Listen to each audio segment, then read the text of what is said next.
रमेश जी चुपचाप बैठे हुए बड़ी बहू सीमा की बातों को सुनते जा रहे थे। लग रहा था कि किसी दिन वो अपना धीरज खो बैठेंगे, पर किसी तरह उन्होंने अपने आप को काबू में रखा हुआ था। सीमा बोलती जा रही थी। बात बस इतनी सी थी कि पिछले 3-4 दिन से रमेश जी के दांतों में कष्ट हो रहा था, दर्द से बेहाल थे। डॉक्टर को दिखाया तो उसने दांत को निकालने की सलाह दी थी। पैर दर्द के कारण यह संभव न था, अतः डॉक्टर ने दर्द कम करने की दवा दी थी और कहा था कि दर्द खत्म हो जाए।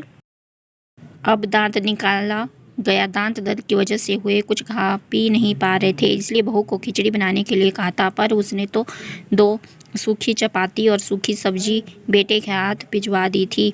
रमेश जी ने थाली को हाथ भी नहीं लगाया।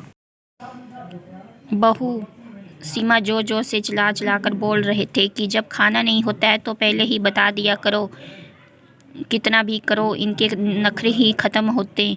और वह यह बात समझने के लिए तैयार ही नहीं थे कि दांत दर्द की वजह से ससुर जी चपाती चपाने में असमर्थ हैं। और गुस्से में थाली उठाकर बाहर चले गए। रमेश जी ने गहरी सांस ली और अपनी छड़ी उठाकर अपने लंगोटिए दोस्त के घर की ओर चल दिए। आज उनका दिल बहुत उदास था। अपनी पत्नी की याद उन्हें आने लगी थी और नदी के किनारे बने एक बेंच पर बैठ गए। अतीत ने तीव्रता के साथ उनकी यादों में प्रवेश किया। रमेश जी सरकारी कार्यालय में सेवारत थे। उनके 3 बेटे थे, नीरज, धीरज और पंकज। तीनों ही पढ़ने में अच्छे थे। उनकी पत्नी शांति कम पढ़ी लिखी थी, लेकिन मेहनती एक स्वाभिमान स्त्री थी, जो कुशलता के साथ उनके घर का संचालन करती थी। मितव्ययता क्या होती है, यह रमेश जी ने अपनी पत्नी से ही सीखा था, इसलिए महीने के अंत में अपनी पूरी पगाई वो अपनी पत्नी के हाथ में सौंप देते थे और खुद निश्चित हो जाते थे कि घर के मामले में वो कभी भी नहीं बोलते थे। पर पत्नी को जब भी उनकी सलाह की जरूरत होती थी तो वो हरदम उनके साथ होते थे। इससे उनकी उन्नति होती गई और बच्चे भी अच्छी शिक्षा प्राप्त कर चुके थे। अपने जीवन काल में उनकी पत्नी ने एक जो सबसे अच्छा काम किया था, वो था मकान बनवाना। शहर की एक अच्छी सी कॉलोनी में उसने अपने सपनों का संसार बसाया था। रमेश जी ने ऑफिस से लोन लेकर कुछ दोस्तों से मदद लेकर पत्नी के सपने को पूरा किया। पहले मकान 1 मंजिला था, पर जब बच्चे बड़े हो गए तो रमेश जी ने हिम्मत करके मकान की 2 मंजिला बनवा दी। उनके तीनों बेटों की शादी हो गई थी और तीनों बेटों के 2-2 बच्चे भी हो गए थे और अब रमेश जी ने अपने छोटे बेटे के साथ निचली मंजिल पर रहते थे। नीरज और धीरज दूसरी और तीसरी मंजिल में रहते थे। रसोइयाँ सबकी अलग अलग थी। बस त्योहार वाले दिन ही सब जगह इकट्ठे होकर त्योहार मनाते थे। मुंह से कोई भी कुछ नहीं कहता था, पर पंकज की पत्नी को बहुत तकलीफ होती थी कि सारा काम मुझे ही करना पड़ता है। दोनों भाई देवरानियां बस हाथ हिलाने के लिए ही आ जाते हैं। उधर दोनों का कहना था कि भाई रसोई तो तुम्हारी है, इसलिए जिम्मेवारी भी तुम्हारी है, पर यह बात कभी भी झगड़े का रूप धारण नहीं कर पाती थी, क्योंकि शांति जी खुद भी एक मेहनती महिला थी, जो उम्र के इस दौर में जो तन दुरुस्त थी और सारा दिन कुछ न कुछ करती रहना उनकी आदत थी। इसी कारण काम को लेकर बहू ही उन पर निर्भर रहती थी। रमेश जी जब भी अपनी पत्नी के साथ बैठते थे तो कहते थे कि आप मेरी किसी प्रकार की चिंता ना करें, पेंशन तो आएगी, बस आराम से गुजारा हो जाएगा। जमाने में जो सपने मैंने तुम्हारे पूरे नहीं कर पाया वो अब करूँगा। और पत्नी हल्के से मुस्कुराकर अपनी सहमति प्रकट कर देती थी, पर रमेश जी का ये सपना कभी भी पूरा नहीं हो पाया। एक दिन पत्नी उन्हें अचानक छोड़कर हमेशा के लिए चली गई। रमेश जी को तो दुनिया ही जैसे उजड़ गई, पर होने को कौन टाल सकता था। जिस पत्नी ने इतने यत्न से मकान की नींव बनाई थी, अब उसमें दरारें पड़ने शुरू हो गई थी। हालात इतने बदल गए थे कि त्योहार के दिन भी एक दूसरे को बधाई देने में सबको कष्ट होने लगा था। अब सब अपने में मस्त थे। एक अकेले रमेश जी रह गए थे, जो सब कुछ समझ रहे थे, पर उम्र की इस दौर में अपने आप को असहाय सा महसूस करने लगे थे। 2 दिन पहले ही वो जब अचानक घर में घुसे तो उन्हें बेटों और बहुओं की आवाज़ सुनाई दी। वे चुपचाप खड़े हो गए। उनके दुख का ठिकाना ना रहा जब उन्होंने सुना कि तीनों बेटों ने उन्हें 2-2 महीने के लिए बांट लिया है। छोटी बहू को शिकायत थी कि जब मकान में सबका बराबर का हिस्सा है तो पिताजी की सेवा में भी सबका बराबर का हिस्सा होना चाहिए। मैं भी तो थोड़ा आज़ाद रहना चाहता हूँ, जो पिताजी के कारण संभव नहीं हो पा रहा है। तकलीफ तो सबको हो गई थी, पर कोई चारा ना था।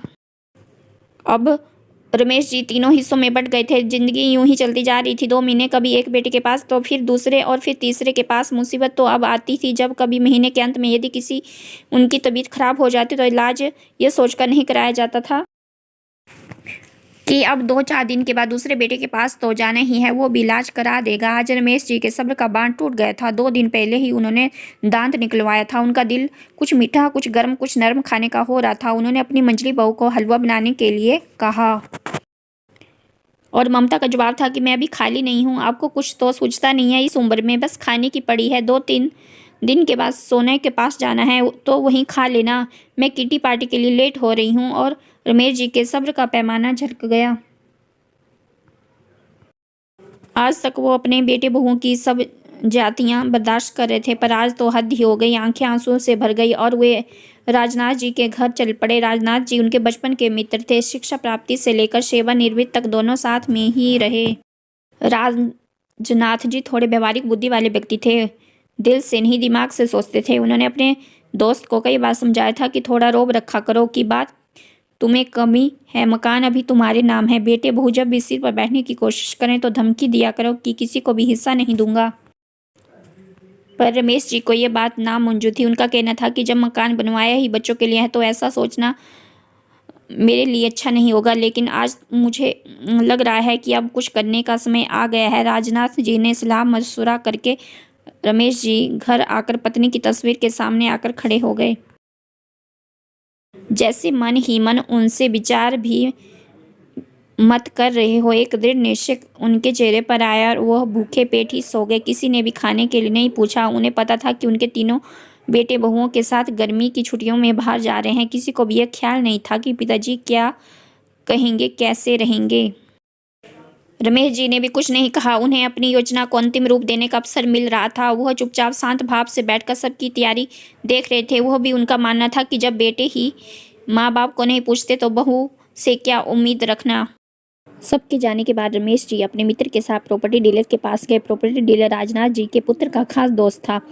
उनसे मिलकर अपनी व्यथा बताई, कुछ सलाह मशवरा किया और वापस आ गए। 20 दिन के बाद जब बेटे बहुएं प्रसन्नचित्त होकर घर लौटे तो मकान पर ताला देकर सबकी तिजोरियां चढ़ गई। छोटी बहू सोना बोलने लगी, हद हो गई लापरवाही की। पता नहीं अब आज आ रहे हैं, घर नहीं बैठ सकते। उसके गुस्से का कारण भी यही था कि अब तो 2 महीने पिताजी को उसके पास रहना है। काफी देर करने के बाद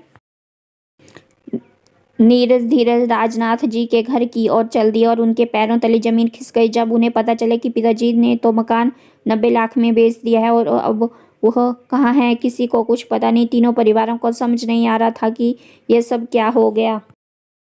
उन्हें लग रहा था कि यह एक बहुत बड़ा मजाक है, पिताजी ने उनके साथ किया है। गुस्से में तीनों भाई उबल रहे थे। पिताजी ऐसा कैसे कर सकते हैं? मकान की कीमत लगभग 1 करोड़ की थी। पिताजी ने 90 लाख में क्यों बेच दिया? यह उनकी सबकी समझ से बाहर था। कोई चारा देखकर सब अपने ससुराल चले गए। अगले दिन बड़े बेटे के पास रात जी पिताजी का फोन आया। उन्होंने तीनों पुत्रों को अपने पास आने के लिए कहा, कुछ आवश्यकता सूचना देनी है। शाम तक का इंतजार सबको भारी पड़ रहा था।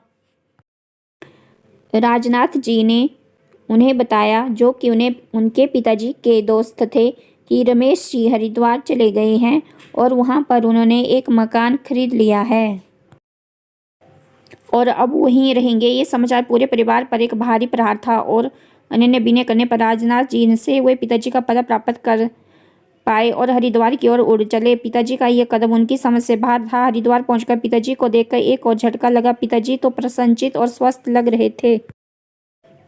बेटे बहू को देखकर उनके होंठों पर मुस्कान आ गई। पसंद दिल से उनका स्वागत किया और दीपक आकर किसी को आवाज़ दी। आवाज़ सुनते ही 10-11 साल का एक लड़का सामने खड़ा हो गया। उसने सब की ओर देखा। रमेश जी ने सब की नज़रों को नज़रअंदाज किया और दीपक को 6 प्लेट गरम गरम हलवा लाने के लिए कहा। इसी बीच रमेश जी बच्चों से उनकी कुशलता के बारे में जानते रहे। बेटे एक दूसरे की तरफ देखते रहे। किसी को पहल करने की हिम्मत नहीं हो पा रही थी कि कुछ पूछने की कि दीपक एक ट्रे में 6 प्लेट लेकर आ गया और सबको एक प्लेट पकड़ा दी। किसी ने भी प्लेट को हाथ नहीं लगाया। किसी को भी कुछ न बोलता देखकर रमेश जी ने कमान अपने हाथ में ले ली और बोलने लगे, तुम सबको हैरानी हो रही होगी कि गुस्सा भी आ रहा होगा कि पिताजी को ये क्या हो गया, लेकिन कारण भी तुम लोग ही हो और तुम्हारी माँ ने तुम लोगों को कभी भी किसी प्रकार की कमी नहीं आने दी। तुम्हारी माँ ने मेरी एक अकेली तनख्वाह से कितनी कुशलता से घर को चलाया, यह मुझे तब सबको बताने की ज़रूरत नहीं है और आज मुझे ये करने में कोई भी शर्म नहीं है कि उसने अकेले ही तुम सभी को अपने प्यार से बांध रखा था, पर तुम 6 लोगों ने अपने एक बाप को ही किस्तों में बांट लिया। पर चलो कोई बात नहीं, कम से कम 2 वक्त की रोटी तो शांति से दे सकते थे, पर वो भी नहीं हो पाया। पार्लर और किटी पार्टी में जाने के लिए सभी के पास वक्त था, पर मेरी 2 रोटियां सबको भारी पड़ रही थी। तुम सभी को अच्छी तरह से मालूम था कि जिसके पास भी मैं रहता था अपनी पेंशन नहीं खर्च करता था, लेकिन मेरी दवाई के लिए किसी के पास पैसे नहीं होते थे। तुम सबको अपने अधिकार पता थे, पर इस बूढ़े के प्रति तुम्हारा कर्तव्य भी है।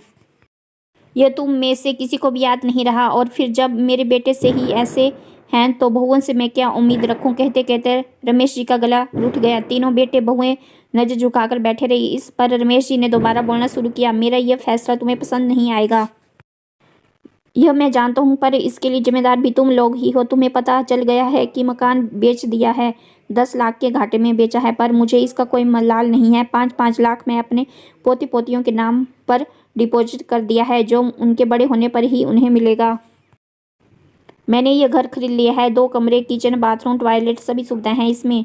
जो कम थी वो मैंने जुटा ली है, और आश्रम को 15 लाख दे दिए हैं। मेरे मरने के बाद यह घर आश्रम की संपत्ति हो जाएगा। अभी अभी जिस लड़के को तुमने देखा वो एक अनाथ लड़का है, जो आप मेरे साथ रहता है। मैंने एक स्कूल में उसका नाम लिखवा दिया है, पढ़ना भी है और मेरी सेवा भी करता है। 2 लाख मैंने इसके नाम से भी जमा कर दिए हैं। बाकी जो बचा है, कितना बचा उसका हिसाब तुम लगा लो, मैं बैंक में जमा कर दिए हैं। बैंक से जो भी इंटरेस्ट आएगा उससे मेरा खर्चा आराम से चला जाएगा। मैं अपना खर्चा आराम से चला दूंगा। अब तुम लोगों को मेरी तरफ से कोई तकलीफ नहीं है, जैसे चाहो रह सकते हो। यह रमेश जी यह कहकर चुप हो गए और आराम से कुर्सी पर बैठकर अपनी आंखें बंद कर ली। तीनों बेटे बहू को समझ नहीं आ रहा था कि पिताजी की इन बातों पर अपनी क्या प्रतिक्रिया प्रकट करें, और सामने पड़ी हलवे की प्लेट को देखकर ममता सोच रही थी कि एक प्लेट हलवे की कितनी बड़ी कीमत सबको चुकानी पड़ गई है। आशा करती हूँ आपको हमारी ये कहानी पसंद आई होगी। इस कहानी के बारे में आप लोगों की क्या राय है कमेंट बॉक्स में जरूर बताएं। कहानी अच्छी लगे तो कहानी को लाइक करें, चैनल को सब्सक्राइब करें, और आगे इसी तरह की अच्छी कहानी देखने के लिए हमारे चैनल से बने रहे। धन्यवाद।